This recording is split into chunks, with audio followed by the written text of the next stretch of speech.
Most people don't have a plan for their money, and the majority of people never end up managing their money in a way that actually benefits them for the future. According to a recent study, only 2% of people have at least $1 million or more saved up for retirement. So if you're not on track to hit $1 million by retirement, then keep watching this video because I'm going to break down exactly how you can get there. Now, before I actually break down the steps, I want to talk a little bit about the controversy surrounding $1 million in retirement, because you'll hear many people say that $1 million is nothing to celebrate, it's not that big of a deal, and you can't really survive off of $1 million in retirement. But I want to say that those people are wrong, because in a world where 1 in 5 people have less than $10,000 saved for retirement, having $1 million saved is a huge win. It's a huge thing to celebrate, and it's not something that should be looked down upon. And of course, inflation is also a factor, and I will talk about that in just a little bit. But I do want to say that how much you actually need for retirement is largely based off of 2 things. Number 1, the age that you want to retire, and secondly, the lifestyle that you want to live once you are retired. So long before you ever reach retirement, you should be thinking about the lifestyle that you want to live. Think about how much money you potentially would want to withdraw each year of your retirement. And this is important to think about, because if you withdraw too much every year, then you won't have enough to last the full length of your retirement. And if you withdraw too little, then you'll be holding back and you won't be able to experience retirement to its fullest. So you really want to know your spending rate, and a general rule of thumb when it comes to your spending rate is called the 4% rule. So the 4% rule says that you would draw 4% of your investment portfolio in the first year of retirement, and then for subsequent years, you adjust the amount you withdraw to account for inflation.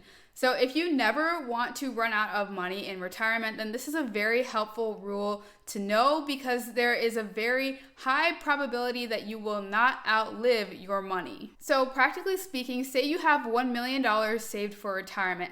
If you're applying the 4% rule, then in your first year of retirement, you would withdraw $40,000. And then if you factor in inflation at a 2% rate annually, then in your next year, you would withdraw $40,800, and so on and so on. And if you take a look at the chart on the screen, you will see a visual example of what this pattern would look like over time. Now, the 4% rule is great, but there are 3 really important caveats to keep in mind when it comes to this rule, especially the third one, so pay close attention. The first caveat is that it's rigid. So with the 4% rule, you are essentially withdrawing the same amount of money year over year with that slight adjustment for inflation. But this is not exactly practical, because there are obviously times when we are maybe spending more in a year and then the next year we're saving more. So our desires and our needs fluctuate from year to year, and it's not always that we're spending the same amount of money in every year. But this rule is very rigid in that it assumes that you're going to be spending an even amount across your retirement. The second thing to keep in mind with the 4% rule is that it assumes a 30-year time horizon.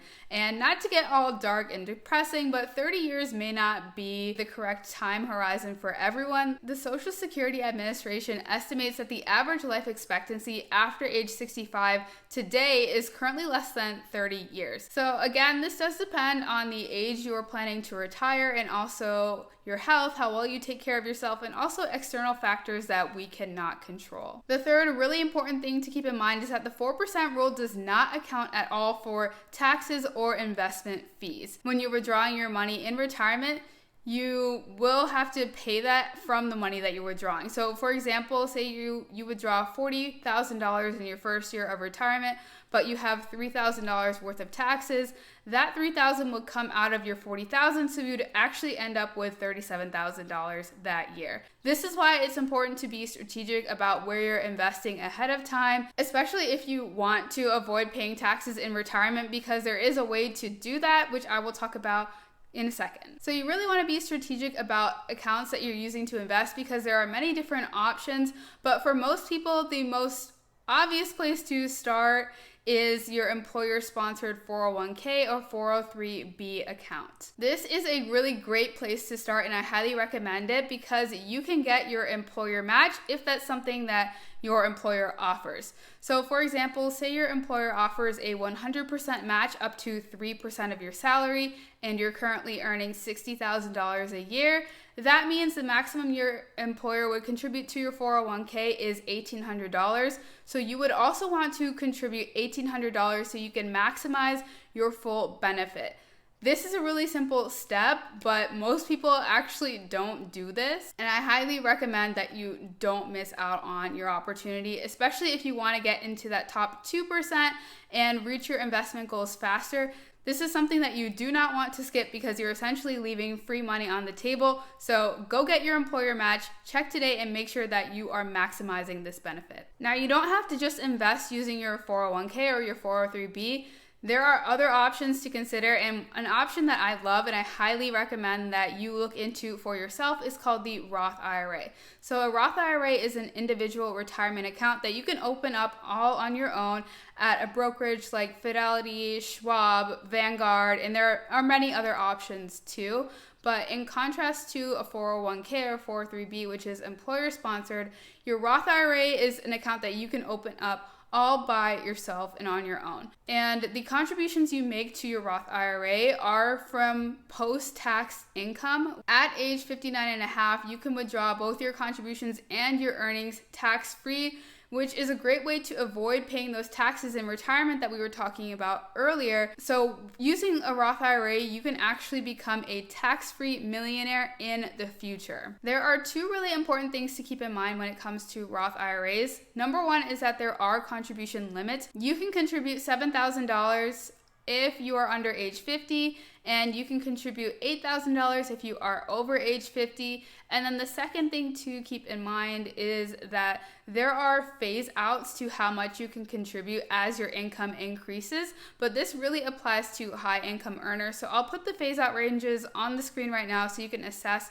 whether or not this would impact you. Now, especially if you're new to investing, all of this information can seem very overwhelming, and I totally get it, but my best advice to you would just be to start right now with whatever amount of money that you have to invest. Even if that's only $20 or $30 a month, that is completely fine. Just start with what you have.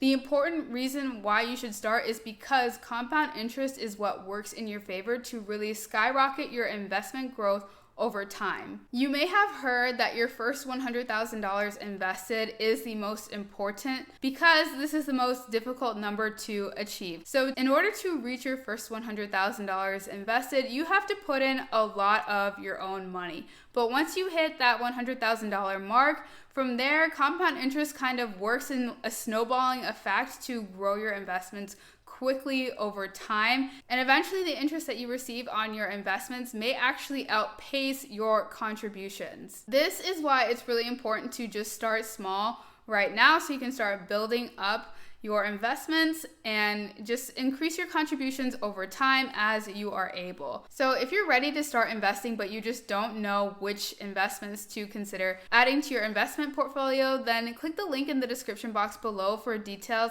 on how you can access my free Fidelity Index Fund Guide, which has multiple options for you, both US equity, bonds, international equity, and it also goes over how you can create an investment portfolio all by yourself. And don't forget to click the video on the screen to hear about the top 5 Fidelity index funds.